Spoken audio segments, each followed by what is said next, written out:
Haleluya. Dan kita masih tinggal di dunia. Sekitar kita ini ada dunia. Terus terang aja saudaraku, tubuh kita ini sangat bereaksi dengan dunia. Ya, tetapi inilah dia kabar baik tadi ya, hasilnya. Di dalam ini sudah lain. Ada Yesus, ada kehidupan kekal, ada Zoe, ada Roh Kudus, ya. Ada Yesus, hati Yesus, kasih Yesus, kuasa Yesus di dalam. Haleluya. Nah, jadi kita ini roh jiwa tubuh di luar dunia saudaraku, ya. Di dalam ini ada hati yang baru dari Yesus. Terserah kita. Makanya di sini disuruh persembahkanlah tubuhmu sebagai persembahan yang hidup, kudus, berkenan. Jadi harus tunduk kepada yang di dalam ini, Yesus ini.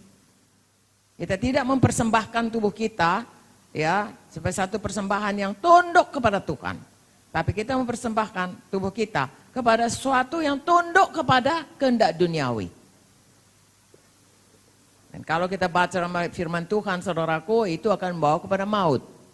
Nah, firman Tuhan dalam buku Yakobus berkata, hidup kita ini selalu ditarik ke dua arah.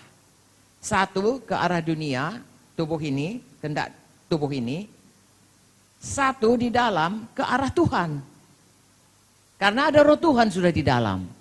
Kalau orang dunia ini nggak ada, saudara, nggak ada pergumulan. Dia senang aja ikut dunia ini. Bahkan bisa bangga dia. Kalau dia menipu nggak ketahuan dia bangga dia. Orang selamat, kalau betul-betul udah selamat, dia nipu, yang di dalam merana. Karena sudah hidup. Kalau yang dalam nggak merana, hati-hati saudaraku. Itu sudah dilawan Roh Kudus itu. Bukan cuma didudukakan saudaraku atau tidak diperhatikan, tidak. Sudah dilawan dia. Tuhan mau kita mempersembahkan seluruh tubuh kita ini tunduk kepada hati nurani, kepada Roh Kudus. Ya, nah inilah dia perjuangan saya dan saudara. Sesudah selamat, Anda menjadi hamba Tuhan, sampai sekarang ini kita semua jadi hamba Tuhan. Perjuangan kita saudaraku, ya, adalah apakah kita mempersembahkan diri kita, ya, kepada Tuhan, persembahan yang hidup, persembahan yang kudus, persembahan yang berkenan, artinya fokus kepada Tuhan. Segenap hati, segenap jiwa, segenap tubuh, segenap akal budi. Atau kita, saudaraku, seperti Yakobus 1. Oke, kita baca Yakobus 1. Ini orang yang bisa tertarik kepada duniawi. Seumur hidup, sampai kita pulang ke sorga. Inilah peperangan kita.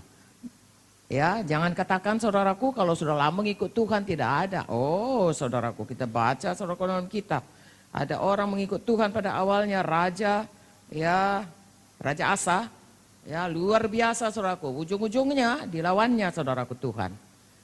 Salomo juga awal-awalnya demikian, ujung-ujungnya tidak dia setia mengikut Tuhan. Yakobus 1 ayat 12, berbahagialah orang yang bertahan dalam pencobaan. Jadi ada pencobaan, yaitu tarikan dari duniawi, hawa nafsu, manusia lama. Sebab apabila ia sudah tahan uji, ia akan menerima mahkota kehidupan yang dijanjikan Allah kepada barang siapa mengasihi dia. Dengar baik-baik. Apabila seorang dicobai, ya, janganlah ia berkata pencobaan ini datang dari Allah. Sebab Allah tidak dapat dicobai oleh yang jahat dan dia sendiri tidak mencobai siapapun. Tapi tiap-tiap orang dicobai oleh keinginannya sendiri.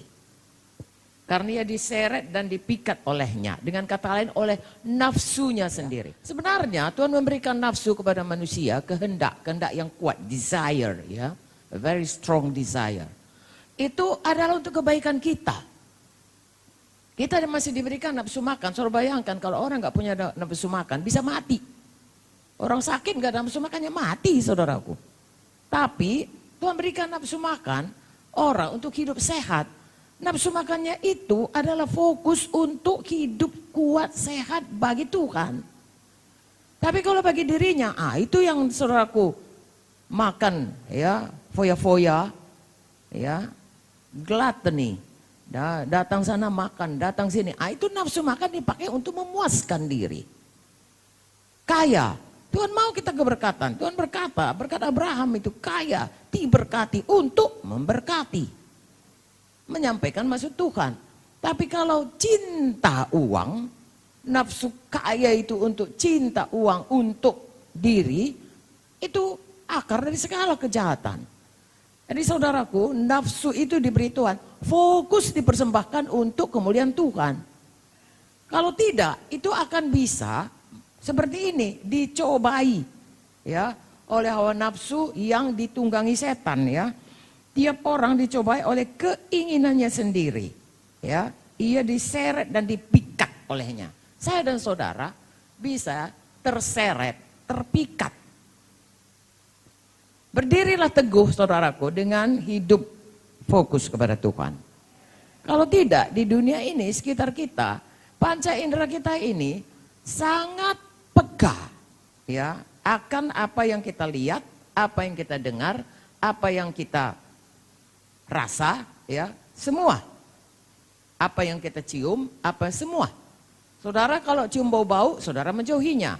Saudara cium, ayam goreng, saudara cari di mana ayam goreng itu. Kalau dia tidak dikuasai, dipersembahkan kepada Tuhan, ya tubuh kita ini untuk Tuhan, maka hidup kita ini akan selalu terpikat, terseret, lalu seluruh kejahatan bisa kita kerjakan. Itulah akibatnya. Kalau dosa, ia melahirkan dosa, dan kalau dosa itu sudah matang, ia melahirkan maut. Jangan mau dipikat, diseret. Persembahkan tubuh kita sebagai persembahan yang hidup, yang kudus, yang berkenan kepada Tuhan. Kasihi Tuhan dengan segenap hati, segenap jiwa, segenap akal budi, segenap kuat kita. Amin, saudaraku.